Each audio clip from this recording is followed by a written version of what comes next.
El cuerpo humano es una máquina maravillosa de precisión, casi nunca nos detenemos a pensar. Está formada por 20 o 30 trillones de células que trabajan de una manera concertada, de tal manera que la buena salud es el resultado de la sinergia, o sea, del trabajo coherente de todas y cada una de esas células. Como cualquier organismo viviente, cada una de nuestras células necesita agua, necesita nutrientes y necesita oxígeno. Pero ¿qué recibe también en los tiempos modernos? Con el agua estamos incorporando cloro, flúor, óxido de hierro, sulfato de aluminio. Con los alimentos, pesticidas, preservantes, colorantes, compuestos de drogas farmacéuticas. Y con el aire respiramos un cóctel muy peligroso de monóxido de carbono, de óxido de nitrógeno y de óxido de azufre, etcétera. Desde que comenzó la revolución industrial 200 años atrás, hemos fabricado más de 112.000 productos que reciben el nombre de xenobióticos, que quiere decir ajenos a la vida. Y resulta que nuestros organismos sencillamente no saben qué hacer con muchas de esas moléculas que producimos y que estamos incorporando. Además se suma que cada vez estamos más expuestos a las radiaciones electromagnéticas. Esta información proviene de unos artículos del Departamento de Estado en Estados Unidos.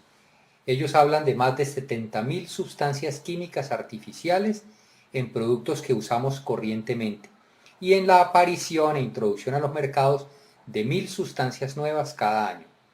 Podemos encontrar fácilmente alrededor de 700 químicos industriales en un cuerpo humano.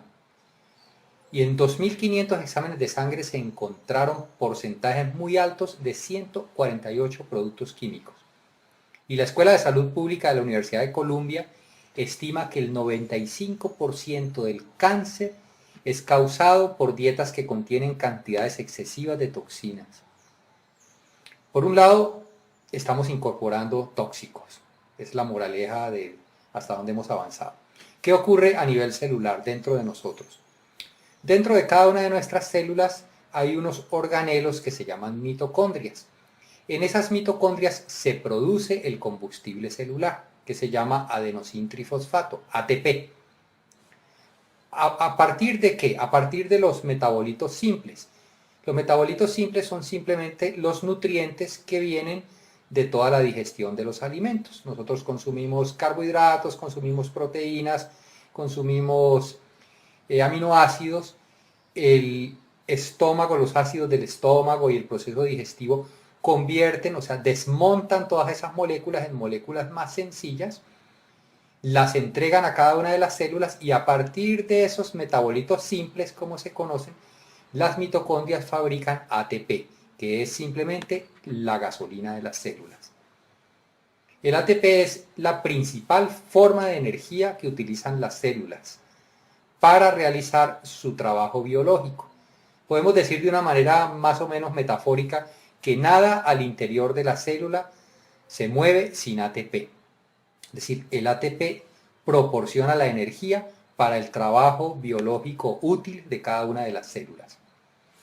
La molécula de ATP está formada por una base nitrogenada que se llama adenina, que está unida al carbono 1 de un azúcar que se llama ribosa, y ese azúcar que se llama ribosa en su carbono 5 enlaza 3 grupos fosfatos de alta energía.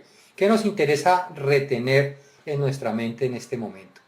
Que la molécula de ATP, que es la forma de energía utilizada por las células, contiene, entre otras cosas, un azúcar que se llama ribosa. La palabra ribosa es simplemente un acrónimo del Instituto Rockefeller de Bioquímica y la descubrió y la describió Phoebus Lejeune durante sus estudios sobre el ADN. ¿Qué pasa con la ribosa? En presencia de ribosa, o sea, si tenemos suficiente ribosa dentro de nuestras células, los depósitos de ATP se recargan muy rápidamente. La ribosa es una sustancia natural extremadamente segura. ¿Para qué es indispensable también la ribosa? Para la síntesis de los ácidos ribonucleicos. Recordemos en el colegio que veíamos que el RNA y el DNA o el ADN, el ácido ribonucleico y el ácido desoxirribonucleico. ¿De qué se encargan estos ácidos en el interior de las células? El ácido ribonucleico es el transmisor de la información. Las células necesitan comunicarse entre ellas. Por ejemplo, llegan los mensajes a través de las hormonas sobre hay que madurar sexualmente, le llegan a una niña, por decir un ejemplo, a los 14 años.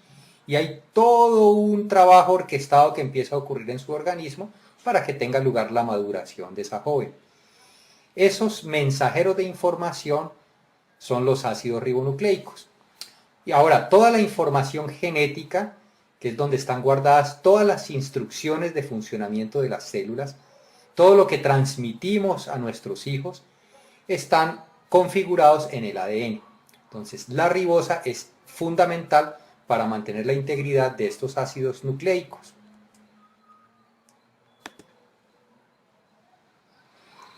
Ahora, en ese proceso de producir energía, las células convierten esos metabolitos simples en ATP y para eso necesitan oxígeno. Esa reacción química se llama oxidación. Durante la oxidación, algunos átomos del oxígeno que utilizamos, alrededor de un 5 o 7% de esos átomos, pierden un electrón y se tornan muy reactivos. Esos oxígenos tenían 8 electrones en su órbita externa, pierden uno, quedan con 7 electrones y se vuelven muy agresivos, con una capacidad muy grande de oxidar. Esos átomos de oxígeno reactivo necesitan robar un electrón para equilibrarse. Entonces, ¿qué empiezan a hacer alrededor? A causar daños. Estos átomos de oxígeno reactivo inicialmente reciben el nombre de radicales libres. Hay varias generaciones de radicales libres, cada vez más agresivas la una después de la otra. La primera generación de radicales libres se llama radical superóxido y son potencialmente peligrosos. ¿Por qué? Si no se neutralizan oportunamente, generan una reacción en cadena conocida como estrés oxidativo. El organismo tiene un balance muy delicado entre la oxidación y la reducción. En un proceso de oxidación, ¿qué ocurre? Una entidad química entrega electrones, o sea, pierde electrones. Esa entidad se oxida. La otra recibe electrones. Esa entidad se reduce. Ahora, el estrés oxidativo ocurre cuando la capacidad del organismo de neutralizar sus radicales libres es menor que la producción de esos radicales libres. Es decir, empiezan a ocurrir como pequeños fuegos dentro de la célula. Si esos fuegos no se apagan oportunamente, pues forman un incendio. El estrés oxidativo es el incendio que empieza a desbordarse dentro de nosotros mismos. Y ese estrés oxidativo puede dañar muchas moléculas de los lípidos, que son las grasas, que cubren las membranas celulares, de las proteínas que hacen parte de las proteínas que hacen parte del ADN. O sea, esos átomos de oxígeno reactivo que se conocen con el nombre de radicales libres y que empiezan a generar otros radicales libres más agresivos, le roban electrones a todas las estructuras del ADN y de las membranas celulares y empiezan a ocasionar daño en nuestro interior, daño celular. Este es un listado de especies reactivas de oxígeno y de especies de oxígeno y nitrógeno reactivas, es decir, de radicales libres, que arrancan como radicales superóxidos y van evolucionando hacia formas químicas cada vez más agresivas, cada vez capaces de causar daños más contundentes dentro de nuestras células. Leíamos que cada día nuestras células soportan el ataque de 10.000 a 1.000.000 de radicales libres. ¿Qué ocurre, por ejemplo, con un deportista? Un deportista de alto rendimiento o una persona que haga ejercicio intensamente en algún momento. Está utilizando 10 o 15 veces más moléculas de oxígeno. Entonces está produciendo 10 o 15 veces más radicales libres. Los buzos, por ejemplo, los buzos están respirando aire a presión. Cuando están a 10 metros están utilizando aire a 2 atmósferas. Cuando están a 20 metros a 3 atmósferas. Entonces están utilizando mucho más moléculas de oxígeno que si respiraran normalmente en la superficie. Entonces, al menos teóricamente, están produciendo mucho más radicales libres.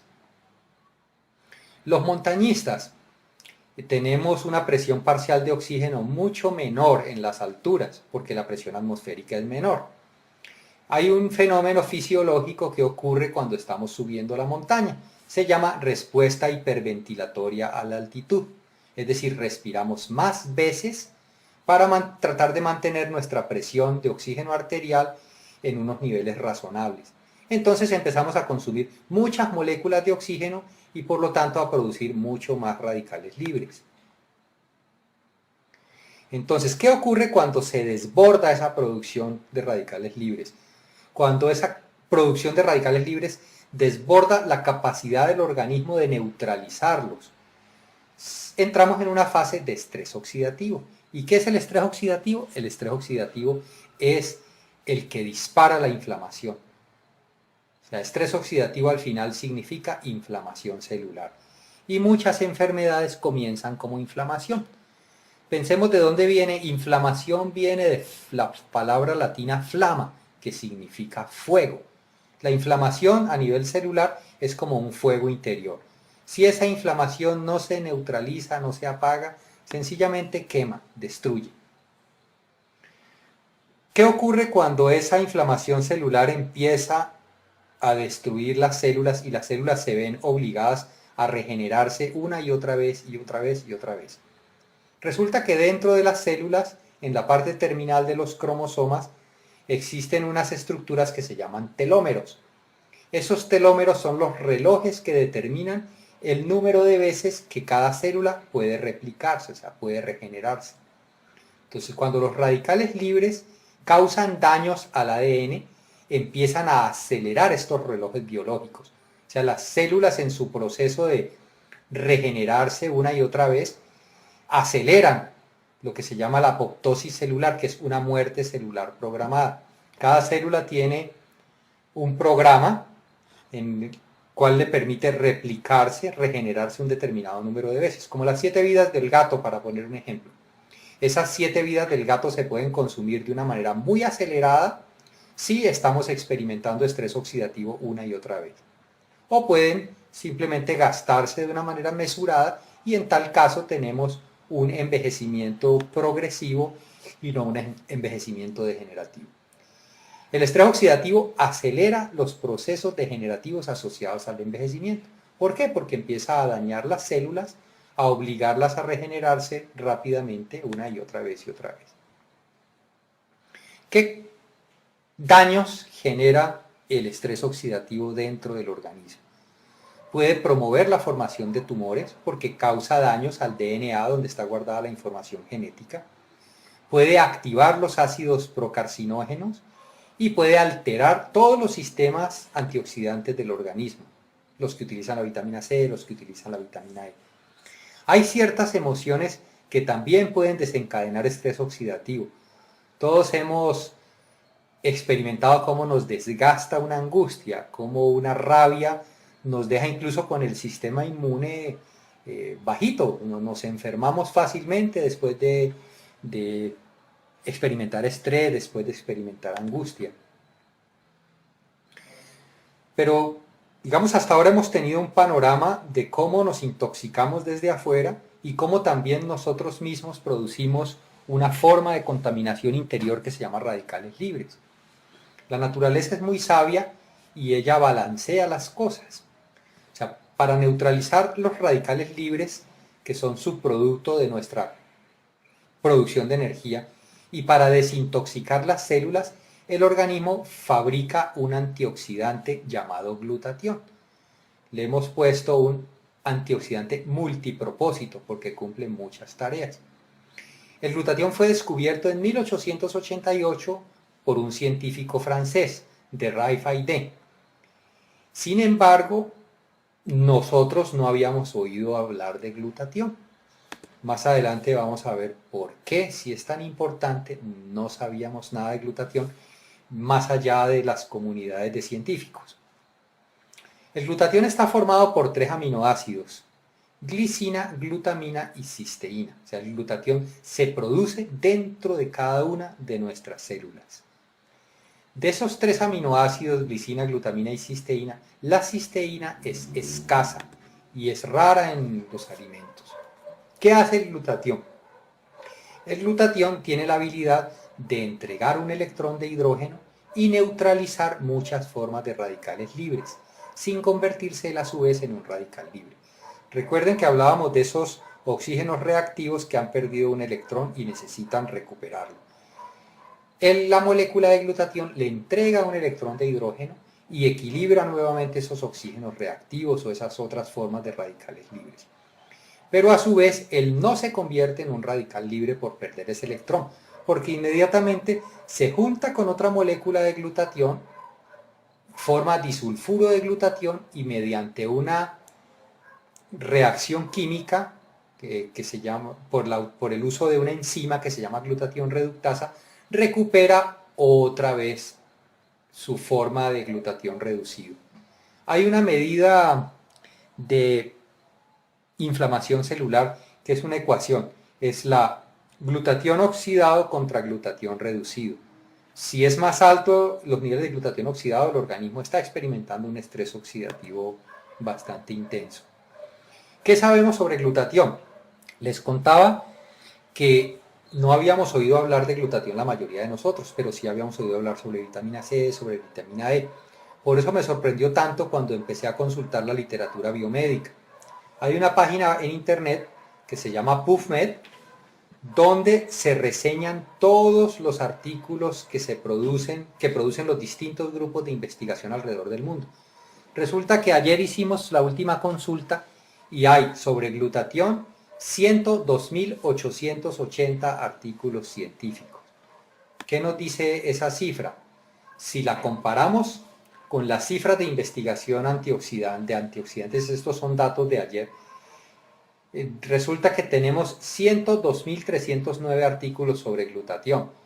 Y sobre vitamina C y sobre vitamina E, todos hemos oído hablar de la vitamina C y de la vitamina E, solamente hay 48.000 y 34.000 artículos respectivamente. ¿Por qué la medicina ha estudiado tanto el glutatión? ¿Por qué es tan importante? Entonces, permítanos compartir algunas habilidades del glutatión. ¿Qué hace el glutatión dentro de nuestro organismo? Resulta que el glutatión reduce las moléculas de hemoglobina para que recuperen su habilidad de transportar oxígeno a las células. Aquí reducir no significa hacer menos. Reducir es la contraparte de la reacción química de oxidación y reducción. Recuerden que en una reacción de oxidación, una entidad entrega electrones y otra entidad gana electrones. El que pierde electrones se oxida, el que gana electrones se reduce. Las moléculas de hemoglobina que están en los glóbulos rojos se encargan de tomar oxígeno desde los pulmones y repartirlo a todas y cada una de las células, y de tomar dióxido de carbono, que es un subproducto del metabolismo, de todas y cada una de las células y sacarlo nuevamente hasta los pulmones para que pueda evacuarse durante la expiración. Resulta que en este ciclo de tomar oxígeno, repartirlo, recibir dióxido de carbono y evacuarlo, las moléculas de hemoglobina sufren unas transformaciones.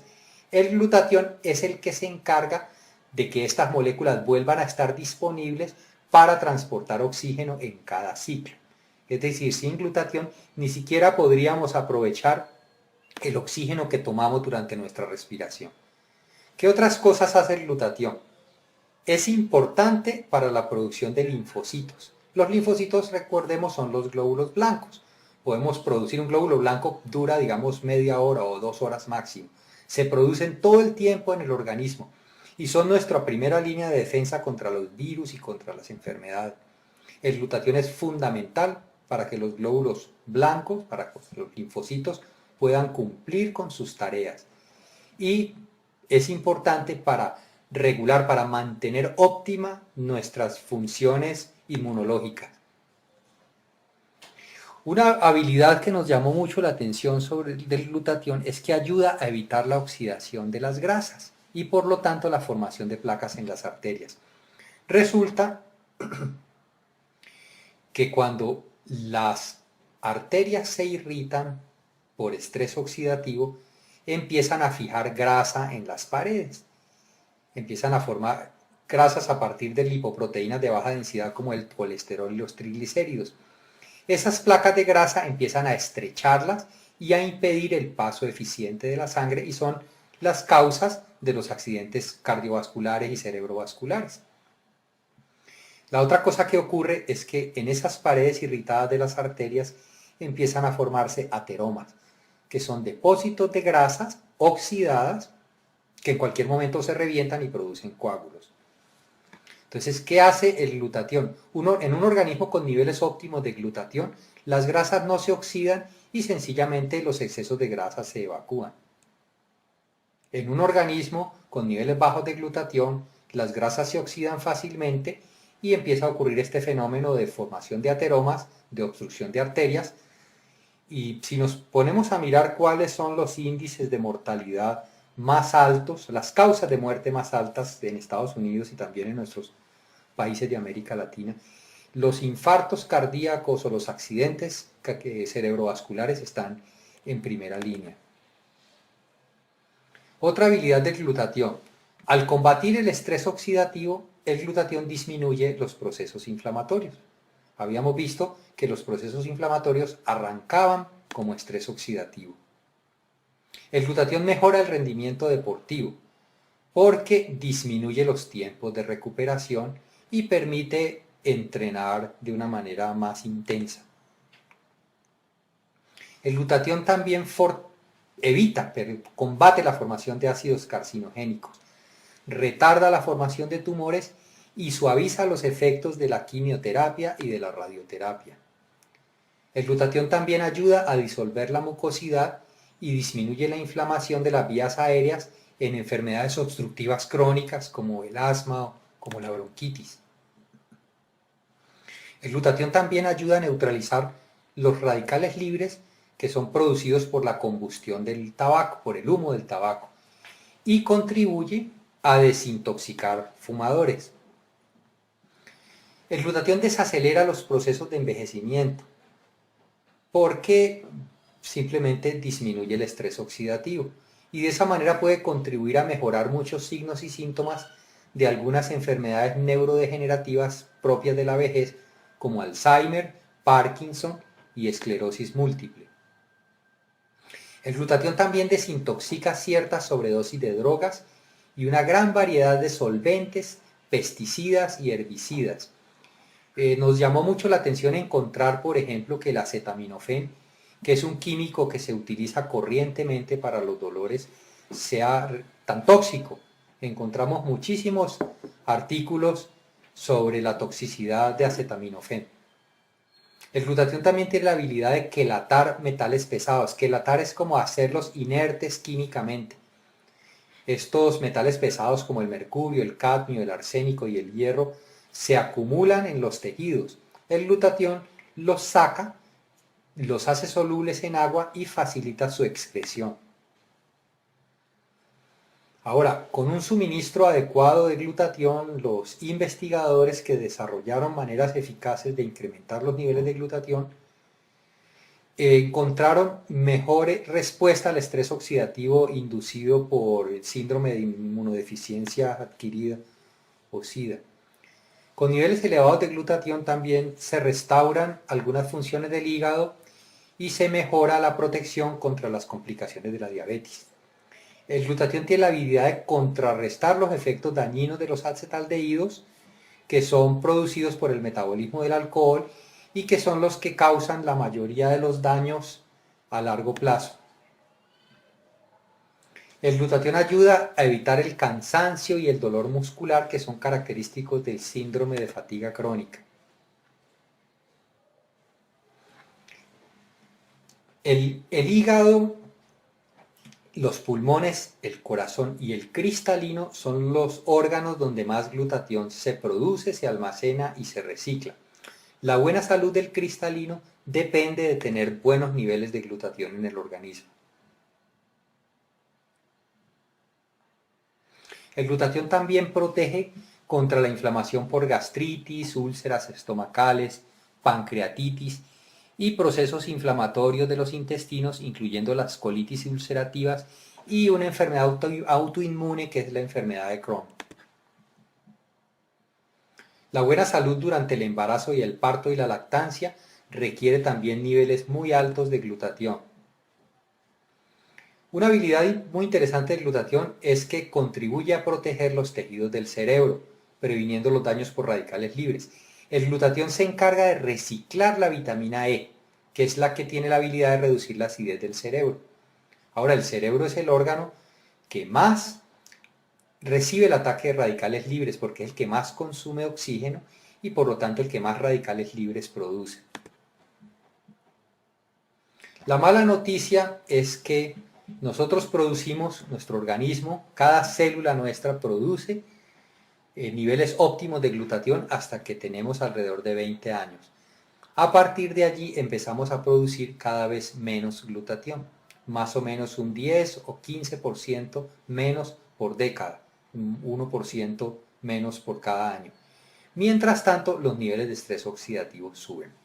A medida que nuestros niveles de glutatión disminuyen, estamos más susceptibles al ataque por radicales libres y al ataque por los tóxicos que estamos incorporando cada día. Hay otros factores que contribuyen al agotamiento del glutatión, como nuestra exposición a toxinas, a oxidantes, a drogas, a sustancias xenobióticas, los procesos de envejecimiento, la inflamación crónica, las infecciones como el SIDA, la hepatitis, las enfermedades crónicas degenerativas, la polución, la pérdida de sueño, el estrés y el alcohol. Y un efecto que no podemos subestimar es nuestra exposición a las radiaciones. Estamos tan expuestos a las radiaciones que nuestras células reciben todos los días un bombardeo constante. Y ese bombardeo tiene la capacidad de desconfigurar algunas moléculas, de hacerles perder electrones, y finalmente de producir radicales libres. Todos usamos televisores, dispositivos de comunicaciones, hornos microondas, etc. Muchas de estas radiaciones ionizantes pueden contribuir a generar radicales libres. Un factor que no podemos subestimar es lo que está ocurriendo con las dietas. Las dietas inadecuadas, especialmente el consumo de refritos hechos con aceites hidrogenados, puede causar estrés oxidativo. Y estas dietas acidifican y provocan inflamaciones en el organismo. Los estudiosos de nutrición han empezado a llamar estas dietas inflamatorias. En resumen, hay más de 74 enfermedades asociadas a los bajos niveles de glutatión. Tenemos desde enfermedades cardiovasculares, pulmonares, neurológicas, oftalmológicas, inmunológicas, infecciosas, reumatológicas, oncológicas, dermatológicas. Si los niveles bajos de glutatión, esto está ampliamente documentado en la literatura médica, 74 o más enfermedades asociadas a los niveles bajos de glutatión. Ahora, ¿qué beneficios puede esperar un organismo al incrementar los niveles de glutatión? Se disminuyen los procesos inflamatorios, el organismo recupera la habilidad de desintoxicarse de metales pesados y de muchas sustancias químicas y de toxinas y de prácticamente todos los radicales libres conocidos. Los niveles altos de glutatión fortalecen el sistema inmunológico, incrementan los niveles de energía, aceleran la recuperación después del ejercicio extenuante, permiten incrementar los niveles de ejercicio, desaceleran los procesos de envejecimiento, mejora las funciones cardíaca, pulmonar, hepática y renal, incrementa la concentración y la claridad mental y mejora la recuperación del organismo durante el sueño. Ahora, ¿por qué ocurren por qué estos beneficios? O sea, no es que simplemente nos parece, eso se puede documentar, se puede probar con exámenes de laboratorio, aquí hay, digamos, algunos indicadores. Resulta que cuando se suben los niveles de glutatión, se incrementa significativamente el factor de crecimiento insulínico. El factor de crecimiento insulínico está implicado en la desaceleración de la muerte celular programada. O sea, un factor de crecimiento insulínico alto significa una desaceleración de esa muerte celular y por lo tanto una desaceleración de los procesos de envejecimiento. Cuando se incrementan los niveles de glutatión, se aumenta la producción de la dehidroepiandrosterona, que es la prohormona de la juventud. O sea, Con niveles altos de glutatión, lo que ocurre es una revitalización impresionante del organismo. Esta dehidroepiandrosterona es un marcador de vigor, es un marcador de organismos saludables, de organismos jóvenes, por decirlo de alguna manera. Otra cosa que ocurre cuando se suben los niveles de glutatión es que disminuye significativamente el factor de necrosis tumoral. El factor de necrosis tumoral es un indicador de inflamación. Si yo subo los niveles de glutatión, inmediatamente todos los marcadores de inflamación disminuyen. Otro marcador de inflamación, o sea, una sustancia implicada en los procesos inflamatorios, es la proteína C reactiva. Con niveles altos de glutatión disminuye la presencia de la proteína C reactiva. Y con niveles altos de glutatión se regula la activación del NF-κB, que es factor nuclear potenciador de las cadenas ligeras kappa de las células beta reactivas. Este nombre tan complicado es una sustancia que está implicada en muchas patologías crónicas y degenerativas y en el desarrollo inmune inadecuado. Pues resulta que el glutatión regula la actividad de esta sustancia. Esto puede medirse en exámenes de laboratorio, puede comprobarse la veracidad. Esto es una lista de químicos que son solubles en grasas y que son difíciles de desintoxicar, pero que el glutatión tiene la habilidad de desintoxicarlos. ¿Cómo nos exponemos a esos químicos? Simplemente comiendo papas refritas en la calle, exponiéndonos a efluentes industriales, respirando humo de los vehículos, humo de cigarrillos, de asadores, de exhaustos de vehículos, exponiéndonos a algunas ropas, algunos desinfectantes, algunos